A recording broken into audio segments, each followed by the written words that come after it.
Hi, everyone. This is the face and the voice of Dr. Funke.afolabibrown. And today we're going to be talking about something that I found really intriguing. And it is about non-diet strategies for hormonal control for, wait for it, busy women. Yes. Because goodness me, when we think about these things, we're thinking, okay, I need to cut back on this or cut back on that. And so when I, came across Ellison's page, I'm like, okay, I think we need to have a conversation. So it is really, really such a pleasure to have you here, Ellison. Maybe you could introduce yourself.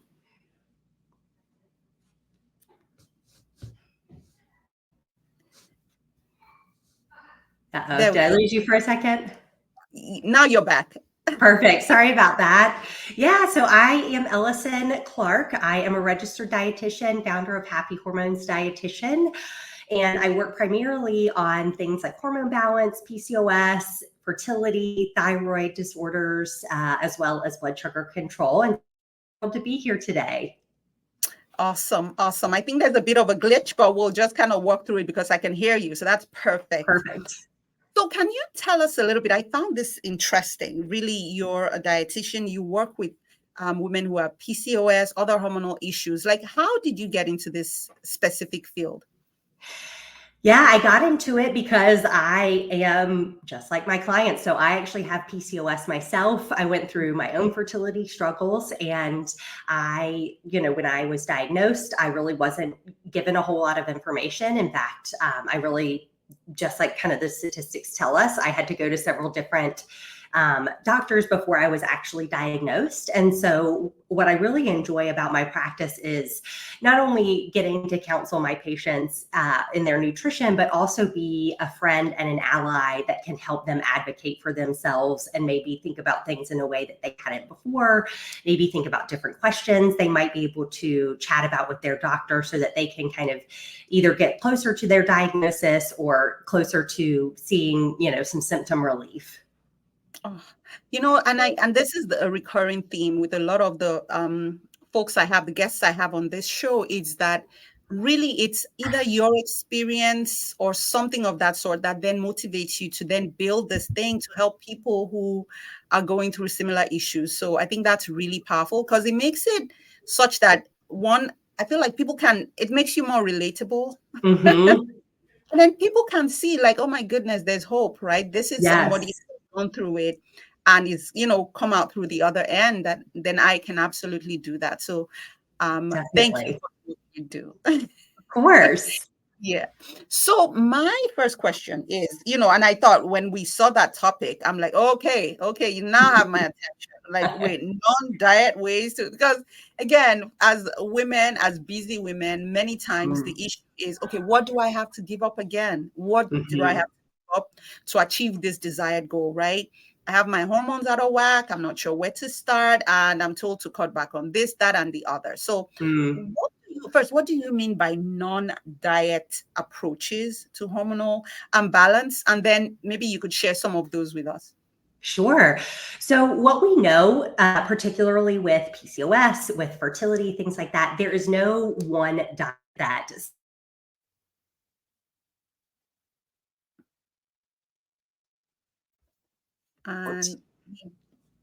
Did I lose you?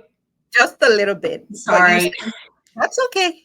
Yeah. So we know that there's no, one specific diet that works for everybody. There's not a one size fits all. So instead of, dieting, taking things away, I like to focus on what can we add. A lot of my clients that come to me, I actually feel are undernourished and are not providing themselves with enough nutrients. Maybe it's, enough calories overall. Maybe it's not enough protein, enough fat, things along those lines. So thinking about what we can add. Can we add some more protein? Can we add some more fiber? Can we add some more hours of good quality sleep at night? Those kinds of things. Because so often, like you said, as busy women, we're so focused on, taking away and controlling. And so it's really about making sure that you are nourishing yourself, nourishing your body, and providing it with what it needs to thrive. So some of those some of those strategies that we work on is getting a high protein breakfast in, usually about 30 to 60 minutes within waking. And so I typically like for my clients to aim somewhere in the 20 to 30 grams of protein at breakfast. But also too, I also recognize that a lot of times, especially as busy moms, busy women, breakfast is a cup of coffee. And so, we might need to start small, and perhaps we're starting with 5 grams of protein at breakfast and kind of working our way up. Also making sure we've got plenty of protein at all meals and snacks, eating consistently throughout the day. A lot of times I find that when people come to me and say that they have that afternoon crash, afternoon fatigue, a lot of times it's that we're just not nourishing ourselves and providing ourselves with that energy that we need to keep going. So I like to recommend that you're eating anywhere from like every 3 to 4 hours during the day. Everybody's going to be a little bit different, but making sure we're not seeing these long stretches of time without eating. Like I said, adding fiber in, adding lots of fruits and vegetables. And then we also talk about some of the lifestyle factors as well. So making sure you're getting in some type of movement every day that you enjoy. So, it could be, going for a walk, lifting weights, practicing yoga or Pilates. I really like to focus on what you enjoy the most, because I find that's what's going to be the most sustainable. We also talk about getting enough good quality sleep, because I think a lot of times, we focus on the amount of sleep that somebody's getting, but we forget about the quality of that sleep. We know that a lot of people with PCOS have sleep apnea. And so while the hours might be kind of checking the box, what does that quality of sleep look like? And then also stress management. I think that that is a point that a lot of times we want to kind of brush under the rug and ignore and think, if I can just get everything else right, maybe I won't have to deal with my stress levels. But unfortunately, it doesn't quite work like that. All these things are so intertwined and they all impact each other so much. And so those are kind of the foundations, if you will, that we like to kind of chat about.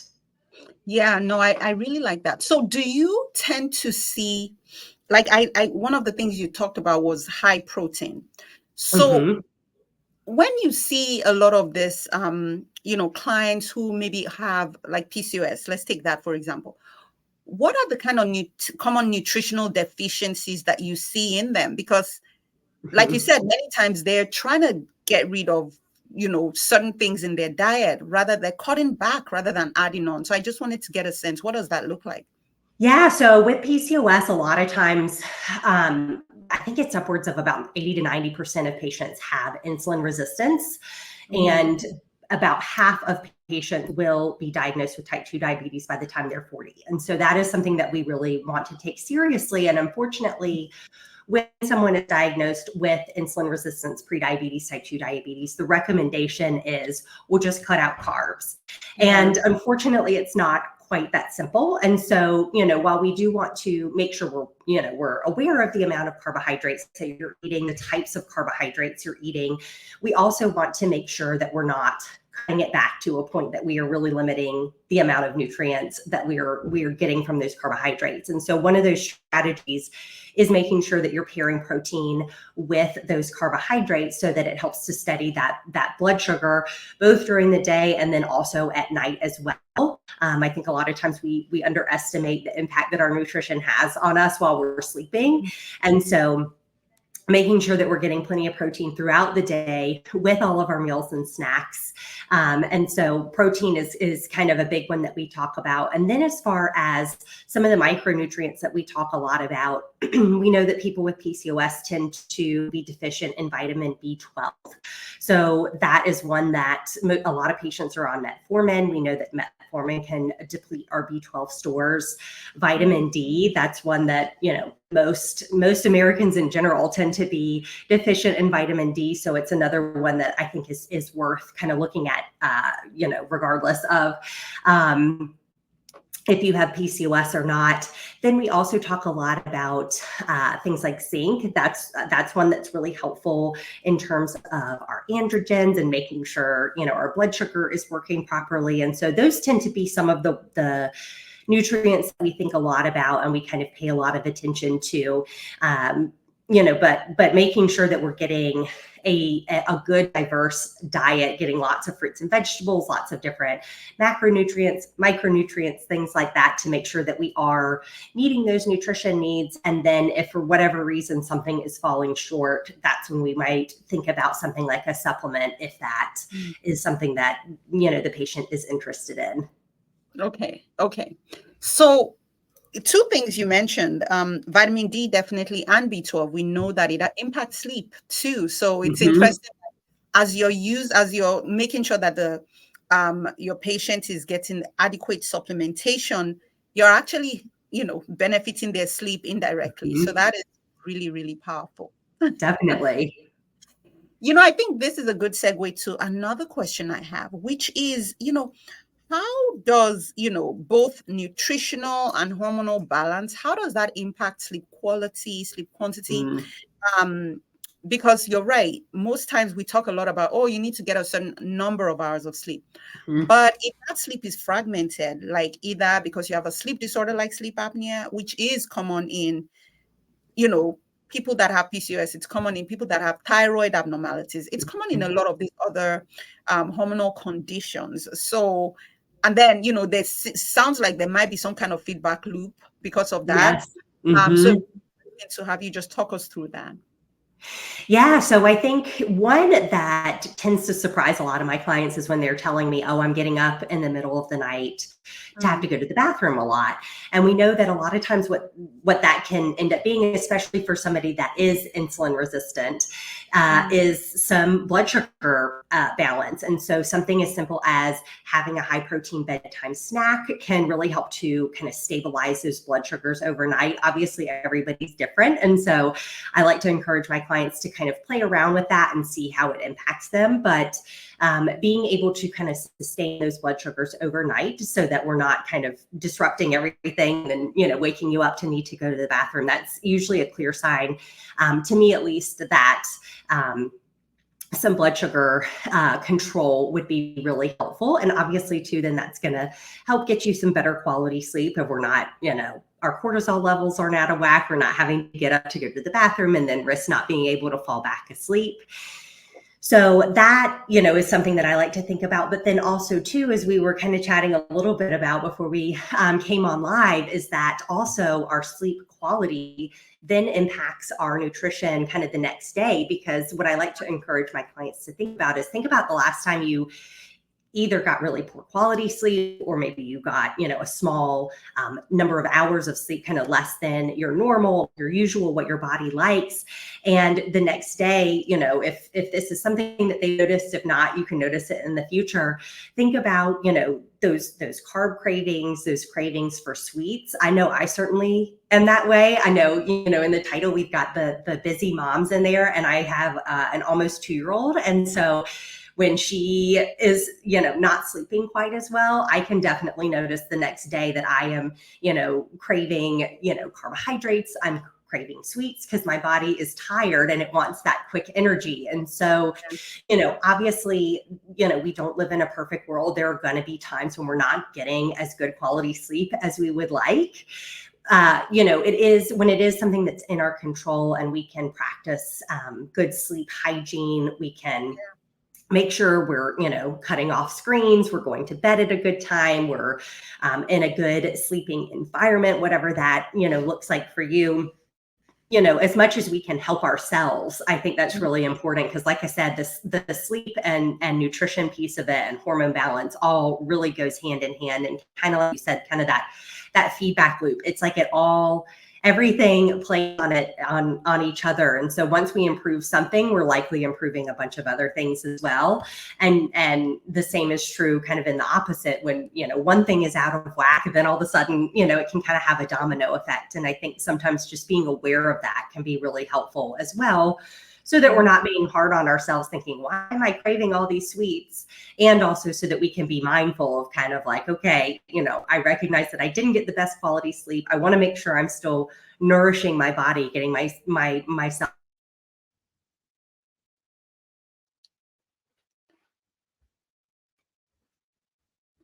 Hopefully she'll be back on in a minute. Beyond. Yeah. Okay. Okay. I missed a bit of what you said, but absolutely, absolutely get that, because I tell people this. I always laugh. I'm like, when you've had a bad night of sleep, you are not likely to go in and get a carrot from the fridge, Yeah. maybe a carrot cake, right? Yes, no Because kidding. because decision making is just impaired, and you're Mhm. right, because those hormones changes. Two hormones we usually talk about as is the leptin, which usually should tell you that you're full, and so if it's not high enough, you're not going to feel full. Mhm. And then the ghrelin, which tells you, oh, you're hungry, and that tends to be high. So you get a flip of that, and because of Mhm. that, and now combine it with poorer decision making skills, you're going to probably not make the best choice. And so understanding what is going on, and I think that is so empowering, because if you don't, you're going to just feel guilty and talk yourself down and feel like, oh, I made a very poor choice and things like that. And that's not necessarily what you want. What you want is to be able to say, okay, I made this choice, and I understand what's going on, and then you make a better decision. And the other thing you said was your 2-year-old doesn't sleep, and you are the one eating just something. Yes.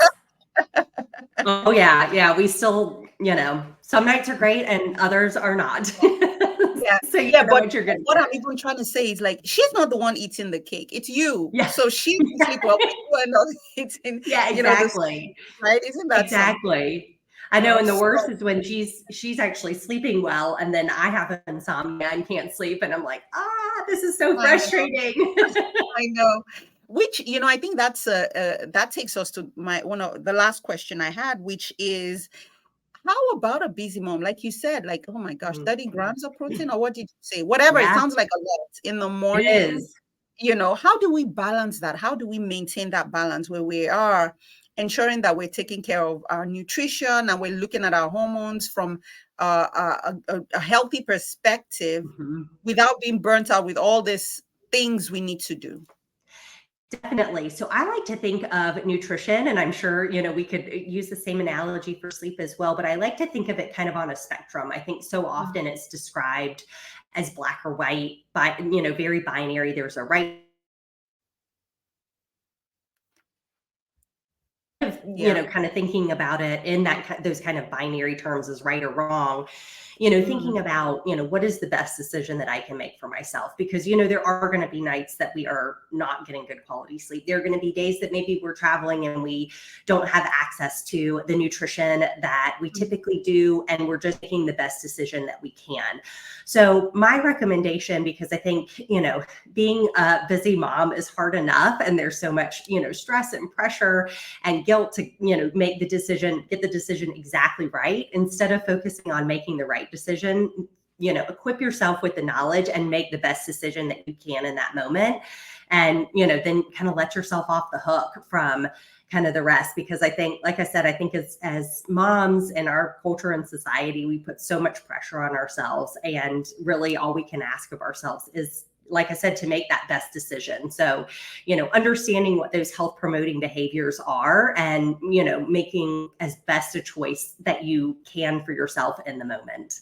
I love that. And I think that's really, again, it comes back to showing ourselves grace, Mhm.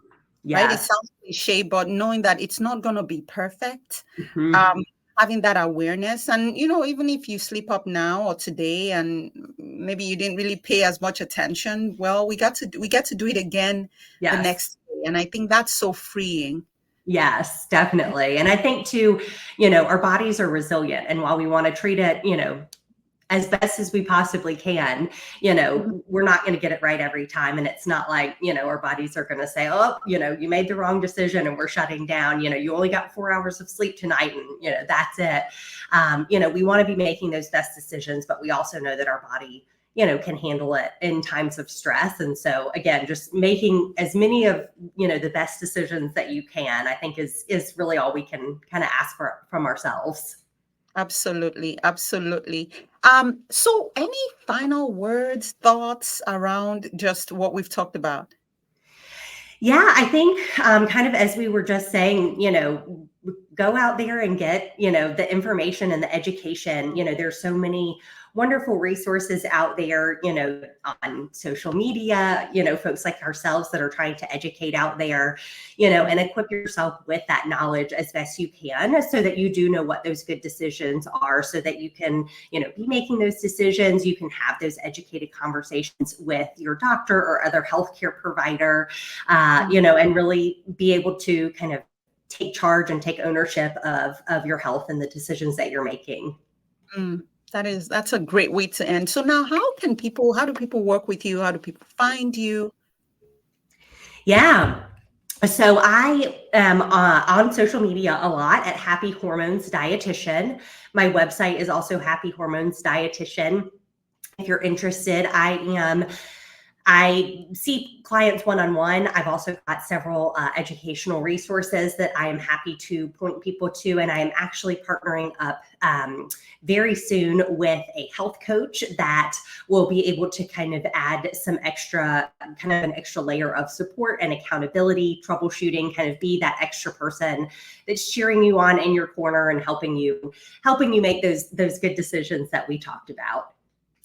Awesome. Awesome. Thank you so much. So you guys heard, and I put it here. We'll also add it to the show notes. So Happy Hormones Dietitian, incredible, very, very helpful content, Thank you. as well as website Happy Hormone. You make it very easy. HappyHormonesDietitian.com. That's it. Thank you. Yes. Oh my goodness. And so I hope this has been helpful for you guys out there. Now, listen, if you're here and you are looking for a place where you feel heard, you feel seen, where it comes to your sleep issues or your child's sleep issues, schedule a call with us, schedule an appointment with us. We are at the Restful Sleep Place, the restfulsleepmd.com. And also you could actually give us a call, 215-607-8297. And until next time, I hope you rest well. Thank you again, Ellison. Thank you.